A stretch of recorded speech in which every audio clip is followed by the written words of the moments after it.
എല്ലാവർക്കും നമസ്കാരം. മറുനാടൻ സ്പെഷ്യലിലേക്ക് സ്വാഗതം. ഈ ജ്യോതി റൂമിലേക്ക് ജഗത് ജയപ്രകാശ് ആണ് കൂടെയുള്ളത്. ജഗത്, നമസ്കാരം. നമസ്കാരം.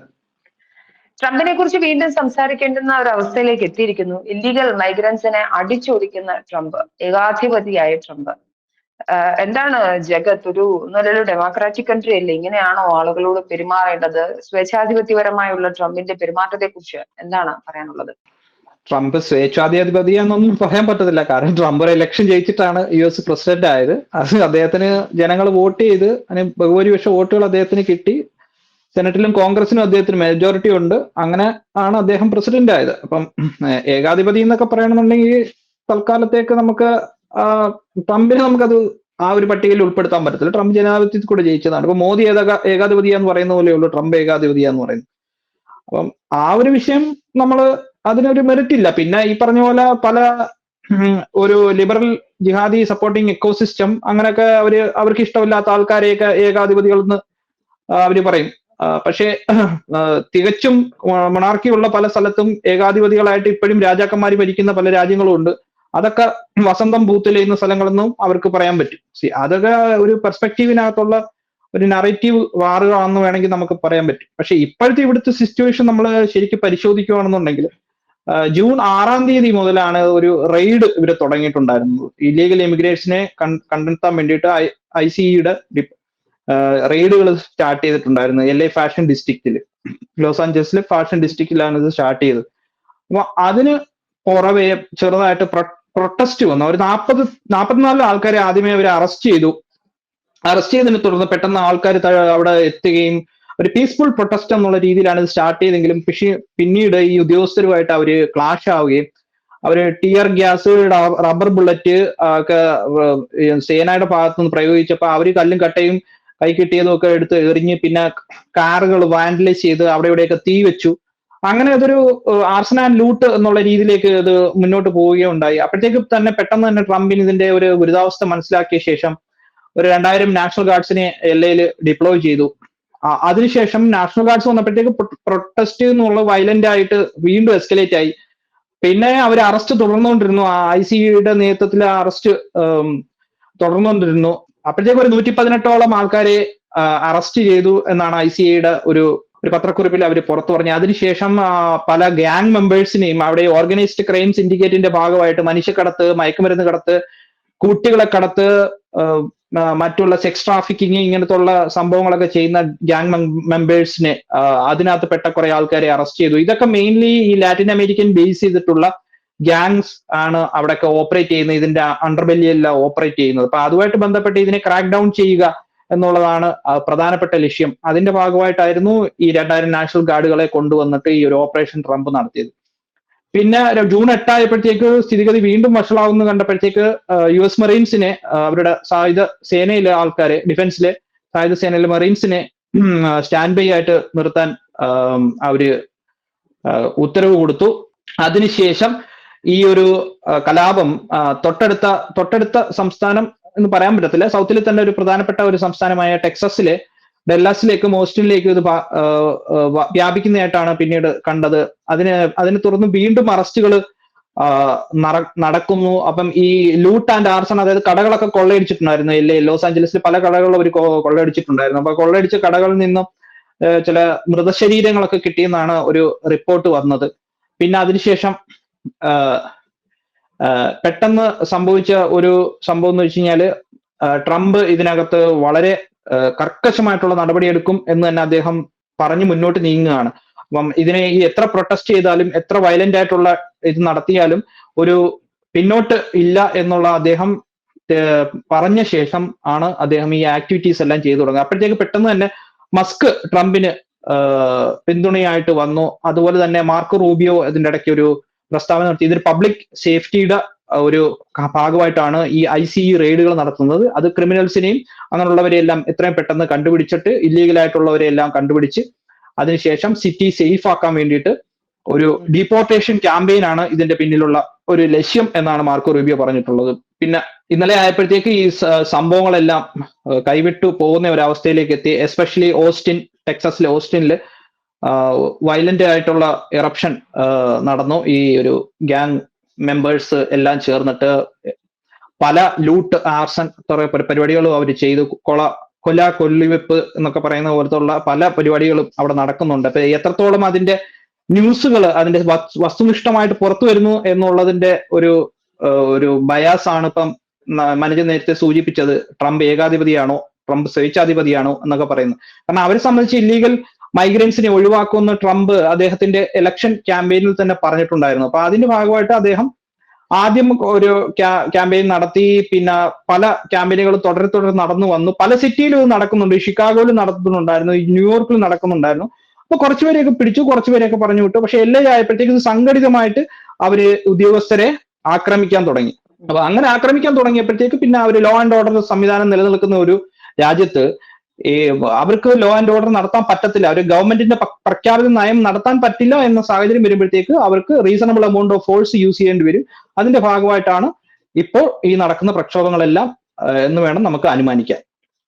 പക്ഷേ ഇല്ലീഗൽ മൈഗ്രൻസ് അമേരിക്കയ്ക്ക് കൊടുക്കുന്ന ഒരു സാമ്പത്തിക ഭദ്രതയുണ്ട്. പ്രത്യേകിച്ച് അവിടെയുള്ള ചെറുകിട വ്യവസായങ്ങൾ, ഷോപ്പുകൾ, കച്ചവട കേന്ദ്രങ്ങളിലെല്ലാം അവരാണ് വർക്ക് ചെയ്യുന്നത്. അത് ഏറ്റവും ചെറിയ പേയ്മെന്റ് തന്നെ അവർ വർക്ക് ചെയ്യാൻ വില്ലിങ്ങുമാണ്. ഇങ്ങനെ ആളുകളെ തല്ലി ഓടിച്ചാൽ സത്യത്തിൽ ഇല്ലീഗൽ മൈഗ്രൻസിനെ ലീഗലാക്കുക എന്നൊരു പ്രോസസ് അല്ലേ നല്ലത്?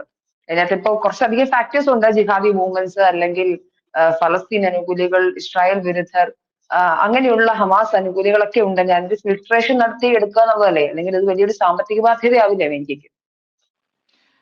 ട്രംപ് നേരത്തെ തന്നെ സൂചിപ്പിച്ചിട്ടുണ്ടായിരുന്നു, ഇല്ലീഗൽ ഇമിഗ്രൻസ് ഒരു ബാധ്യതയാണ്, രാജ്യത്തിന് ഒരു ബാധ്യതയാണെന്നുള്ള കാര്യത്തിൽ ട്രംപിന് ഒരു സംശയമില്ല. കാരണം ഇതിന്റെ പ്രധാനപ്പെട്ട കാരണം എന്ന് വെച്ചാൽ ഇല്ലീഗലായിട്ട് വരുന്നവരെല്ലാം ഈ നേരത്തെ ലിബറൽസ് ഭരിച്ചുകൊണ്ടിരുന്ന സമയത്ത്, ഡെമോക്രാറ്റ്സ് ഭരിച്ചുകൊണ്ടിരുന്ന സമയത്ത് അവരെല്ലാം ഫേസ് ആയിട്ട് അവരെല്ലാം ലീഗലാക്കി മാറ്റിയ ശേഷം അവർക്കെല്ലാം താമസിക്കാൻ സ്ഥലങ്ങളും വെറുതെ പൈസയൊക്കെ കൊടുത്തിട്ട്, അങ്ങനെ വെറുതെ ആൾക്കാരുടെ ഈ പൈസ വരുമ്പോഴത്തേക്ക് ഇൻഫ്ലേഷൻ ഉണ്ടാവും. ഇൻഫ്ലേഷൻ ഉണ്ടാകുമ്പോഴത്തേക്ക് നമ്മുടെ കയ്യിലുള്ള പൈസയുടെ മൂല്യം കുറയും.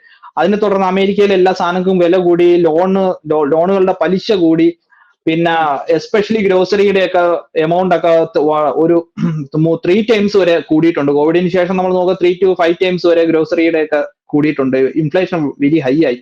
അപ്പൊ ഈ ഇല്ലീഗൽ ഇമിഗ്രേഷൻ ഇൻഫ്ലക്സസ് ഒരു സൈഡിൽ നടക്കുമ്പോൾ അത് കുറച്ച് അത് എക്കണോമിക്ക് അത് ഗുണം ഉണ്ടാവുന്നുണ്ട് എന്നുള്ളത് നമുക്ക് അണ്ടർമൈൻ ചെയ്യാൻ പറ്റത്തില്ല. ബട്ട് എന്നിരുന്നാലും ഈ ഇല്ലീഗൽ ആയിട്ടുള്ള ഇമിഗ്രൻസ് എല്ലാം ഇവിടെ വന്നിട്ട് അവര് പിന്നീട് ലീഗലായി കഴിയുമ്പോൾ പണിക്കൊന്നും പോവാതെ ചുമ്മാ ഇരുന്ന് ഗവൺമെന്റിന്റെ പൈസ വാങ്ങിക്കുക, അല്ലെ ഗവൺമെന്റിന്റെ ബെനിഫിറ്റ്സ് വാങ്ങിക്കുക എന്നൊക്കെ ഉള്ള ഒരു ഇതിലേക്ക് മാറുകയാണെന്നുണ്ടെങ്കിൽ അത് പിന്നെ എക്കണോമിക്ക് ഫർദർ ആയിട്ടുള്ള പ്രോബ്ലംസ് വരും. അത് മാത്രമല്ല, ഇവിടെയുള്ള ജോബ്സ്, അതായത് വൈറ്റ്സ് ചെയ്തുകൊണ്ടിരുന്ന, അല്ലെന്നുണ്ടെങ്കിൽ നാഷണൽ, അതായത് യുഎസിലെ സിറ്റിസൺസ് ചെയ്തുകൊണ്ടിരുന്ന ജോബ്സുകളിൽ അവരുടെ ഒരു പറയുന്നതിനെക്കാട്ടി പകുതി പൈസയ്ക്കോ അല്ലെന്നുണ്ടെങ്കിൽ ഒരു 4 പൈസയ്ക്കോ ഒക്കെ ചെയ്യാനായിട്ട് ആൾക്കാർ വരുമ്പോഴത്തേക്ക്, അപ്പം വൈറ്റ് ആൾക്കാർക്ക് അല്ലെ അമേരിക്കയിലെ പൗരന്മാർക്ക് അല്ലെ അവിടെയുള്ള സ്റ്റുഡൻസിന്, ലീഗലായിട്ടുള്ള ആൾക്കാർക്ക് ഓപ്പർച്യൂണിറ്റി നഷ്ടപ്പെടും. നഷ്ടപ്പെടുമ്പോഴത്തേക്ക് അതിനെ സംബന്ധിച്ച് അവർക്ക് ഇല്ലീഗൽ ഇമിഗ്രൻസിന് വോട്ടില്ലല്ലോ. ലീഗലായിട്ടുള്ളവർക്ക് മാത്രമല്ലേ വോട്ടുള്ളൂ. അപ്പൊ വോട്ടുള്ളവരില്ലേ ജനങ്ങളുടെ സർക്കാരിനെ തിരഞ്ഞെടുക്കുന്നത്. അപ്പൊ അതുമായിട്ട് ബന്ധപ്പെട്ട് ഈ റിപ്പബ്ലിക്കൻ പാർട്ടിയുടെ പണ്ട് മുതലേ ഉള്ള ഒരു ഇല്ലീഗൽ ഇമിഗ്രേഷനെതിരെയുള്ള ഒരു സ്റ്റാൻസിന്റെ ഒരു തുടർ ആക്ഷനായിട്ട് വേണം നമുക്ക് ഇതിനെ കാണാനായിട്ട്. അപ്പൊ അങ്ങനെ വരുമ്പോഴത്തേക്കും അവർ ഇല്ലീഗൽ ഇമിഗ്രൻസ് എക്കണോമിക്ക് ഗുണമാണെന്ന് പറഞ്ഞ് എല്ലാവരെയും കയറ്റി അവിടെ കിടത്തി കഴിഞ്ഞാൽ അവിടെ ലീഗലായിട്ടുള്ളവരും ഇല്ലീഗലായിട്ടുള്ളവരും പിന്നെ എന്താണ് വ്യത്യാസം? പിന്നെ അമേരിക്കയിലെ വിസയും ഒന്നും ആവശ്യമില്ലല്ലോ. എല്ലാവരും അങ്ങോട്ട് ചെന്ന് ഒരു കപ്പലിനകത്തോ അല്ലെങ്കിൽ മെക്സിക്കോയിലോ നടന്നു കയറി ചെന്നാൽ പോരെ. പിന്നെ അവർ ഈ എയർപോർട്ടും കസ്റ്റംസും ഇമിഗ്രേഷനും ഒക്കെ എന്തിനാണോ ചുമ്മാ നോക്കിയിരിക്കാനാണോ അവർ ഉണ്ടാക്കി വെച്ചേക്കുന്നത്? അപ്പൊ അത് ഒരു പ്രോബ്ലം തന്നെയാണ്. അപ്പൊ അതിനെ അവർ ക്രാക്ക് ഡൗൺ ചെയ്യുന്നുള്ള അവരുടെ ഒരു പ്രധാനപ്പെട്ട ഒരു സംഭവം തന്നെ. അതുപോലെ തന്നെ ഇപ്പൊ നമ്മൾ എക്കണോമിക് ഇമ്പാക്ട്സ്, ഇപ്പൊ ഈ നടന്ന ഇഷ്യൂ ആയിട്ട് ബന്ധപ്പെട്ട എക്കണോമിക് ഇമ്പാക്ട്സ് നമ്മൾ നോക്കുകയാണെന്നുണ്ടെങ്കിൽ, ഇപ്പൊ ലോസ് ആഞ്ചലസിലെ പോർട്ട് എന്ന് പറയുന്നത് ലോകത്തിൽ തന്നെ ഏറ്റവും കൂടുതൽ ചരക്ക് നീക്കം നടത്തുന്ന ഒരു വലിയ പോർട്ടാണ്. അപ്പൊ അവിടുത്തെ കാർഗോ മൂവ്മെന്റ് 25% കുറഞ്ഞു. അതുപോലെ തന്നെ ലേബർ സപ്ലൈ, എസ്പെഷ്യലി കൺസ്ട്രക്ഷൻ ലേബേഴ്സിൽ ഒത്തിരിയും ഇല്ലീഗൽ ഇമിഗ്രൻസ് ഉണ്ട് ഈ ലോസ് ആഞ്ചലസിലൊക്കെ. അപ്പൊ അങ്ങനെ വരുമ്പോഴത്തേക്ക് ഈ കൺസ്ട്രക്ഷൻ ലേബേഴ്സിനെ ഒന്നും കിട്ടാതാകുമ്പോഴത്തേക്ക് പ്രോജക്റ്റുകളൊക്കെ ഷട്ട് ഡൗൺ ചെയ്യേണ്ടി വരും, സ്ലോ ആവും, ഹൗസിംഗ് മാർക്കറ്റിൽ ഒരു ക്രൈസിസ് വരും.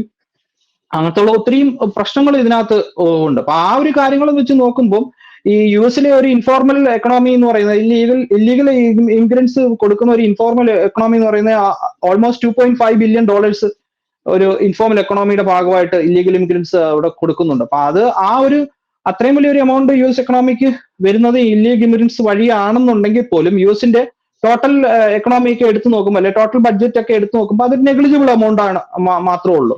അപ്പൊ ആ ഒരു സാഹചര്യത്തിൽ നമ്മൾ പരിശോധിക്കുകയാണെന്നുണ്ടെങ്കിൽ ഇല്ലീഗൽ ഇമിഗ്രൻസിനെ ക്രാക്ക് ഡൗൺ ചെയ്യേണ്ടത് നാഷണൽ സേഫ്റ്റി ഇഷ്യൂ അല്ലെന്നുണ്ടെങ്കിൽ അതിന്റെ ഒരു ജനങ്ങളുടെ സ്വത്തിനും ജീവനും അങ്ങനത്തുള്ള മറ്റുള്ള ഈക്വൽ റൈറ്റ്സിനും അവകാശത്തിനും ഒക്കെ സംരക്ഷണം കൊടുക്കേണ്ടത് ഭരണകൂടത്തിന്റെ ഒരു കർത്തവ്യമാണെന്നിരിക്കെ ഈ ഇല്ലീഗൽ ഇമിഗ്രൻസിന് തുറന്നു വിട്ട് അവിടെ ഒരു ഓപ്പൺ ബോർഡർ ഉണ്ടാക്കി ക്രൈസിസ് ഉണ്ടാക്കുന്നതിനോട് റിപ്പബ്ലിക്കൻ പാർട്ടിക്ക് താല്പര്യമില്ല. അത് പക്ഷേ ലിബറൽസിന് വേറൊരു സമീപനമായിരുന്നു. പക്ഷെ അത് പോളിസി ചേഞ്ച് ആയി, പുതിയ സർക്കാർ അധികാരത്തിൽ ഇരിക്കുകയാണ്. അപ്പൊ ആ ഒരു സാഹചര്യം വരുമ്പോഴത്തേക്ക് ഇല്ലീഗൽ ഇമിഗ്രൻസിനെ അവിടെ കയറ്റി കിടത്തിയാൽ അത് മറ്റുള്ള പ്രശ്നങ്ങൾക്ക് വഴിവെക്കുമെന്ന് ട്രംപിന് അത് മനസ്സിലായതുകൊണ്ടാണ് അദ്ദേഹം ഈ ഒരു കടുത്ത നടപടിയിലേക്ക് ഇപ്പം നീങ്ങിയെന്ന് വേണം നമുക്ക് മനസ്സിലാക്കാം. പിന്നെ ഇതിനകത്ത് ഒരു കാര്യം കൂടി നമ്മൾ നോക്കണം. ഈ കാലിഫോർണിയ സംസ്ഥാനത്താണ് ഏറ്റവും കൂടുതൽ ഇല്ലീഗൽ ഇമിഗ്രൻസ് ഉള്ളതെന്നാണ് നമ്മൾ കണക്കുകൾ പരിശോധിച്ചാൽ മനസ്സിലാവുന്നത്. ഫ്യൂ റിസർച്ച് സെന്ററിന്റെ ഒക്കെ കണക്കുകൾ നമ്മൾ നോക്കുകയാണെന്നുണ്ടെങ്കിൽ ഏകദേശം ഒരു 2 മില്യണോളം 1.8 to 1.9 മില്യൺ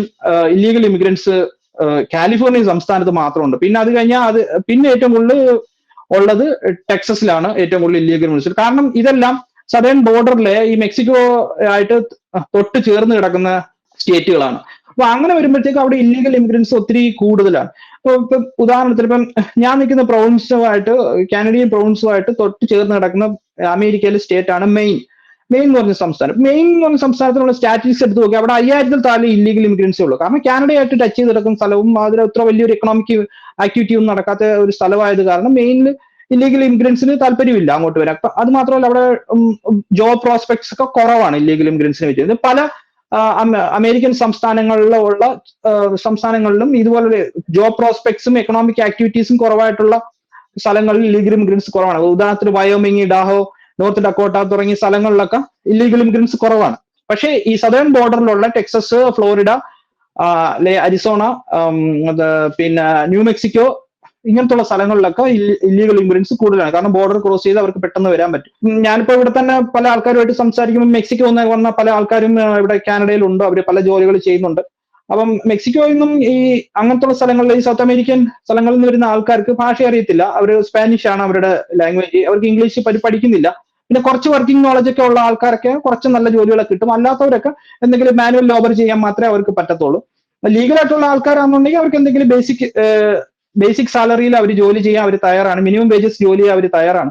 അപ്പൊ മിനിമം വേജസ് ജോലി ചെയ്യാൻ തയ്യാറായിട്ട് ലീഗലായിട്ടോ ഇല്ലീഗലായിട്ടോ ആൾക്കാരുണ്ടെങ്കിൽ ബിസിനസ്സുകൾ അതിൽ ഹൈ സാലറി കൊടുത്ത് അവര് മറ്റുള്ള ആൾക്കാരെ തദ്ദേശീയരെ എടുക്കത്തില്ല. അപ്പൊ അതാണ് സംഭവിക്കുന്നത്. അപ്പൊ അത് വരുമ്പോൾ തദ്ദേശീയർക്ക് ഒരു പ്രശ്നം വരും.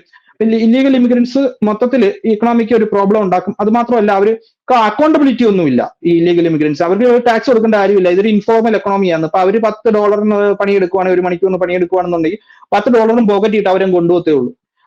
നേരെ മറിച്ച് ഒരു ലീഗലായിട്ടുള്ള ഒരു വ്യക്തി അല്ലെ $10-15 വാങ്ങിക്കുവാണെന്നുണ്ടെങ്കിൽ അവന്റെ പോക്കറ്റിൽ ചിലപ്പം കിട്ടുന്നത് ഒരു $12 ആയിരിക്കും. $3 ടാക്സും ഇൻഷുറൻസും മറ്റുള്ള മെഡിക്കൽ ബെനിഫിറ്റിന് വേണ്ടി അല്ലെ സോഷ്യൽ ഇൻഷുറൻസിന് അതിന്റെ എല്ലാം കട്ടിങ് കഴിഞ്ഞിട്ട് ആകെ കിട്ടുന്ന ഒരു 15 മുതൽ 20% വരെ കട്ടിങ് പോകും.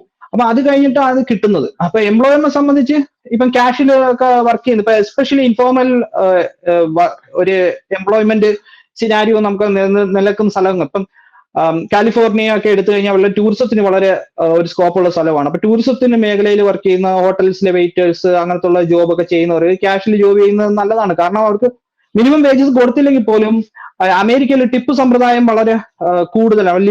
ഭയങ്കര നല്ല രീതിയിൽ ആൾക്കാർ ടിപ്പ് കൊടുക്കും. ഒരു 30% വരെയൊക്കെ ഒരു ബില്ലിന്റെ ടിപ്പുകൾ കൊടുക്കും. അപ്പം ഒരു ശമ്പളം ഇല്ലെങ്കിൽ പോലും ടിപ്പ് കൊണ്ട് മാത്രം ജീവിക്കുന്ന ആൾക്കാർ ഈ ലീഗൽ ഇമിഗ്രൻസിന്റെ കൂട്ടത്തിലൊക്കെ ഉണ്ട്. അപ്പൊ അങ്ങനെ വരുമ്പോഴത്തേക്ക് ഈ ഒരു ഇൻഫോർമൽ എക്കണോമിയിൽ വരുന്ന ഒരു ഇടിവ് ട്രംപ് അത് കണക്കാക്കുന്നില്ല. ബട്ട് അത് എക്കണോമിയെ ബാധിക്കുന്നുള്ളത് കറക്റ്റ് ആണ്. പക്ഷെ എക്കണോമിക്ക് വേണ്ടിയിട്ട് സെക്യൂരിറ്റിയെ കോംപ്രമൈസ് ചെയ്യാൻ അവർ തയ്യാറല്ലെന്നാണ് ഇപ്പോൾ റൂബിയോ പറഞ്ഞേക്കുന്നത്. ഓക്കെ, എങ്ങനെയാണ് ഇത് ഇന്ത്യൻസിനെ എഫക്ട് ചെയ്യുക? പല വിദ്യാർത്ഥികളും തങ്ങൾക്ക് തല്ല് കിട്ടി എന്നൊക്കെ മാധ്യമങ്ങളോട് പറയുന്ന ബൈറ്റുകളൊക്കെ ഞാൻ കണ്ടിരുന്നു. ഇന്ത്യൻ സ്റ്റുഡൻസിന് പ്രശ്നമാണോ? എങ്ങനെയാണ് ഇന്ത്യൻസിനെ ഇത് ബാധിക്കുക ജഗത്? ഇന്ത്യയിൽ നിന്നുള്ള ഇല്ലീഗൽ ഇമിഗ്രൻസ് ഉള്ള കാര്യം ട്രംപും മോദിയും എല്ലാം അക്നോളജ് ചെയ്തിട്ടുണ്ട്. ഏകദേശം 7 ലക്ഷത്തോളം ഇന്ത്യൻ ഇല്ലീഗൽ ആൾക്കാർ യുഎസിലുണ്ടെന്നാണ് ഇപ്പോഴത്തെ ഉള്ള ഏറ്റവും ലേറ്റസ്റ്റ് ആയിട്ടുള്ള ഒരു റിപ്പോർട്ട് വന്നത്. ഇപ്പൊ ഇന്ത്യൻ ഇല്ലീഗൽ ഇമിഗ്രൻസും ഇപ്പം ആകെ അവതാളത്തിലാണ്. അവരും ബുദ്ധിമുട്ടിലാണ്. പക്ഷെ എനിക്ക് തോന്നുന്നില്ല ഇന്ത്യയിൽ ഇല്ലീഗൽ ഇമിഗ്രൻസ് കൂടുതൽ ടെക്സസിലോ കാലിഫോർണിയയിലോ ഉണ്ടെന്നുള്ള കാര്യത്തിലും എനിക്ക് അത്ര ഒരു അറിവില്ല. ബട്ട് ഈ ഇന്ത്യൻ ഇല്ലീഗൽ ഇമിഗ്രൻസ് ഇങ്ങനെ ഒത്തിരി കോൺസെൻട്രേറ്റ് ചെയ്ത് ഉള്ളത്, കാരണം 7 ലക്ഷം ആൾക്കാർ പല സംസ്ഥാനത്ത്, എസ്പെഷ്യലി ന്യൂയോർക്ക് അതുമായിട്ട് ബന്ധപ്പെട്ടുള്ള പല സംസ്ഥാനത്തും അവര് ഉണ്ട്, ഇല്ലീഗൽ ഇമിഗ്രൻസ് ഉണ്ട്. ന്യൂയോർക്കിലൊന്നും ക്രാക്ക് ഡൗൺ അത്ര കാര്യമായിട്ട് തുടങ്ങിയിട്ടില്ല. പിന്നെ ഈ പറഞ്ഞ പോലെ ടെക്സസ്, ഓസ്റ്റിൻ, പിന്നെ ഡല്ലാസ്, ഹൂസ്റ്റൺ, മറ്റുള്ള ലോസ് ആഞ്ചലസ് തന്നെ പല സിറ്റീസിലും, അരിസോണ സംസ്ഥാനത്തും ഒക്കെ കുറെ ഇല്ലീഗൽ ഇമിഗ്രൻസ് ഉണ്ട്. പക്ഷെ ആ കൂട്ടത്തിൽ ഇവരെല്ലാം ഒരു ബ്ലെൻഡ് ആയിട്ട് ഇങ്ങനെ നിൽക്കുകയാണ്.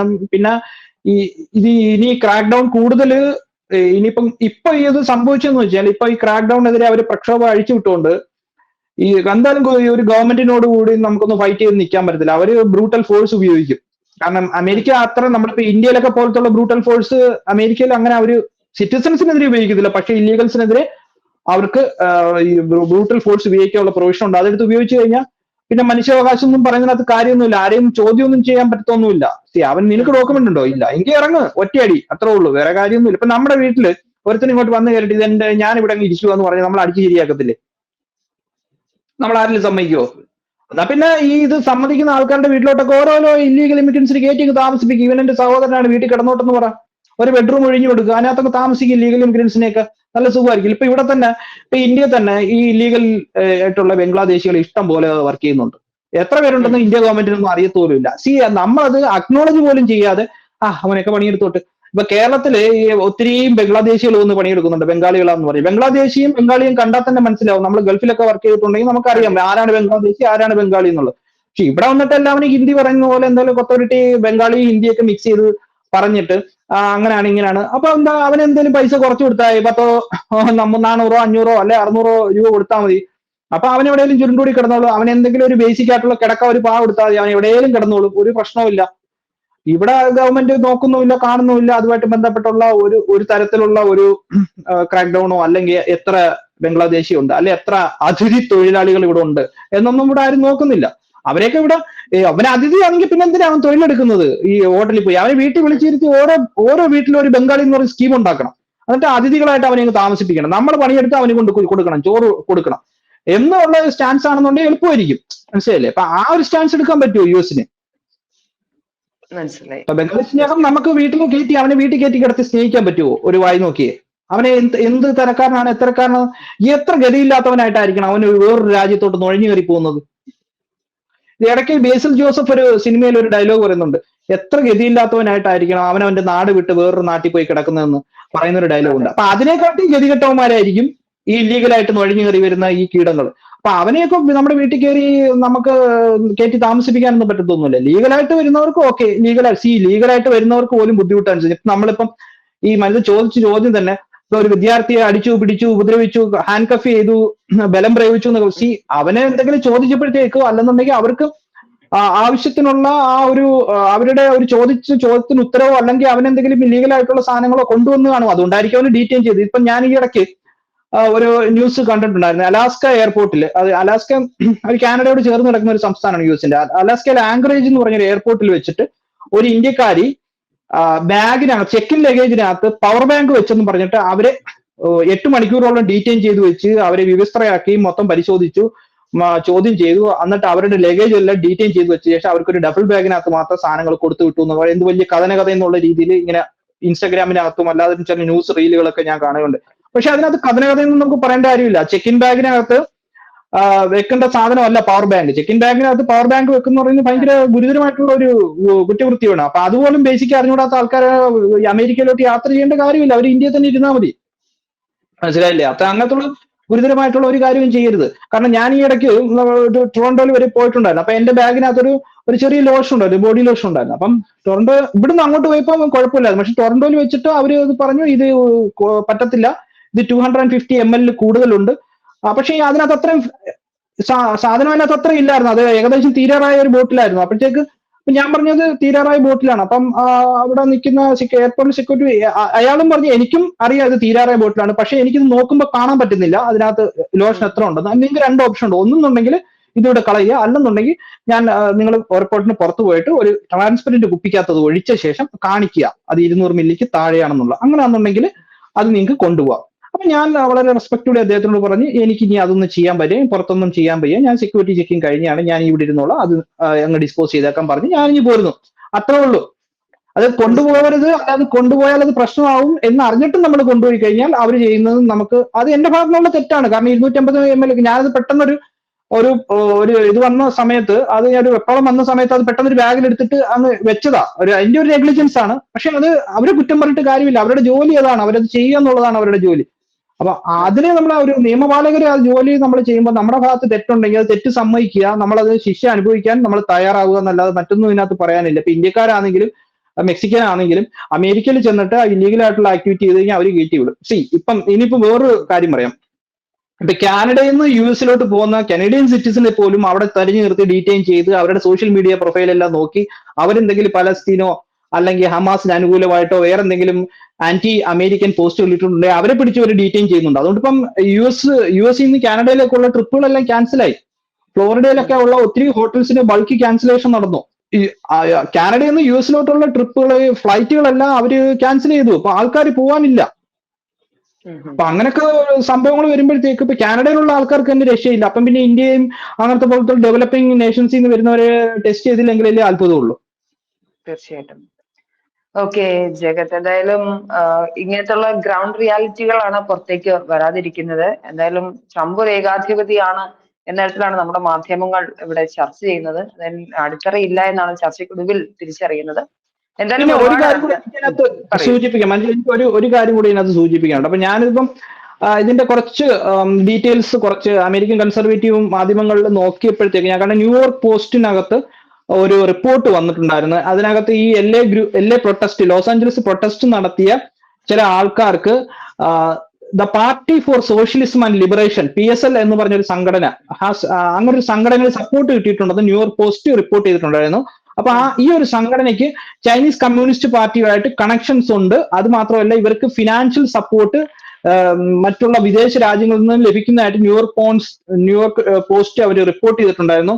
അതുപോലെ തന്നെ നെവിൽ സിംഗം എന്ന് പറഞ്ഞ ഒരു സോഷ്യലിസ്റ്റ് ആശയങ്ങൾ പേർന്ന ഒരു വലിയ ബില്ലനെയറും പിന്നെ അദ്ദേഹത്തിന്റെ സ്പൗസ് ജോഡി ഇവാൻസും ചേർന്നിട്ട് കുറെ പ്രോ ചൈന നോൺ പ്രോഫിറ്റ് സംഭവങ്ങൾ ഗ്ലോബലി നടത്തുന്നുണ്ട്. അപ്പൊ ഇവരുമായിട്ട് ബന്ധപ്പെട്ട ഒരു കണക്ഷൻ ഈ സംഘടനയ്ക്ക് ഉള്ളതായിട്ട് ന്യൂയോർക്ക് പോസ്റ്റിന്റെ ഒരു ലേഖനം വന്നിട്ടുണ്ടായിരുന്നു. പക്ഷെ അത് ചൈനയുമായിട്ട് ഈ ഡയറക്റ്റ് കണക്ഷൻ ഉണ്ടെന്ന് സ്ഥാപിക്കാൻ ഇത് വെച്ച് നമുക്ക് പറ്റില്ല. ബട്ട് ഇതിന്റെ പിന്നിൽ ഒരു ഗൂഢാലോചനയുണ്ട്. ഒരു ഗ്ലോബൽ ലെഫ്റ്റ് മൊത്തത്തിൽ അസ്വസ്ഥരാണ്. അപ്പൊ ആ അസ്വസ്ഥതയുടെ ഭാഗമായിട്ട് അവര് അമേരിക്കയിൽ ഇൻസ്റ്റബിലിറ്റി കൊണ്ടുവരാൻ വേണ്ടി അവർ ശ്രമിക്കുന്നുണ്ട്. അപ്പം അതും കൂടെ വേണമെങ്കിൽ നമുക്ക് ഇതിന്റെ കൂടെ കൂട്ടി വായിച്ചു കഴിഞ്ഞാൽ ഇതിനൊരു കോൺസ്പിറസി ഉണ്ടെന്ന് തന്നെ നമുക്ക് പറയാൻ പറ്റും. അല്ലെന്നുണ്ടെങ്കിൽ നമുക്ക് ഈ ഒരു ഇത്രയും വലിയൊരു പ്രക്ഷോഭമൊക്കെ ഇങ്ങനെ ഇല്ലീഗൽ ഇമിഗ്രൻസിന് അവിടെ പെട്ടെന്ന് തന്നെ കാട്ടിക്കൂട്ടാൻ പറ്റുമെന്നുള്ള കാര്യത്തിലും ഡൗട്ടുണ്ട്. അപ്പൊ ഇതൊരു കരുതിക്കൂട്ടിയുള്ള പ്രക്ഷോഭമാണ്. അതിന് ഫണ്ടിങ് കിട്ടുന്നുണ്ട് എന്നാണ് പല ഇപ്പം ന്യൂയോർക്ക് പോസ്റ്റ് പോലുള്ള മാധ്യമങ്ങൾ അവര് ഇപ്പം ആക്ഷേപം ഉന്നയിക്കുന്നത്. തീർച്ചയായിട്ടും. എന്തായാലും വളരെ വ്യക്തമാണ്. നമുക്ക് കൂടുതൽ വിവരങ്ങളൊക്കെ പുറത്തു വരേണ്ടതുണ്ട്. എന്തായാലും ഞാൻ നേരത്തെ പറഞ്ഞതുപോലെ ട്രംപ് ഒരു സ്വേച്ഛാധിപതിയാണ് എന്ന വാദത്തിന് പ്രത്യേകിച്ച് അർത്ഥം ഒന്നും എടുക്കേണ്ടതില്ല. ഇലക്ഷനിൽ കൂടി മത്സരിച്ച് വിജയിച്ച് കയറിയ ഒരാൾ എങ്ങനെയാണ് സ്വേച്ഛാധിപതിയാവുന്നത്? എന്തായാലും ഇല്ലീഗൽ മൈഗ്രേഷനെ പൂർണ്ണമായ അർത്ഥത്തിൽ പൂട്ടിടാൻ തന്നെയാണ് അമേരിക്കയുടെ തീരുമാനം. അതിനുള്ള ആക്ഷൻസ് ആണ് ഇപ്പോൾ നടക്കുന്നതെന്നാണ് ചർച്ചയ്ക്കൊടുവിൽ മനസ്സിലാവുന്നത്. ഒരുപാട് നന്ദി ജഗത് ജയപ്രകാശ് സംസാരിച്ചത്. Thank you so much. Thank you.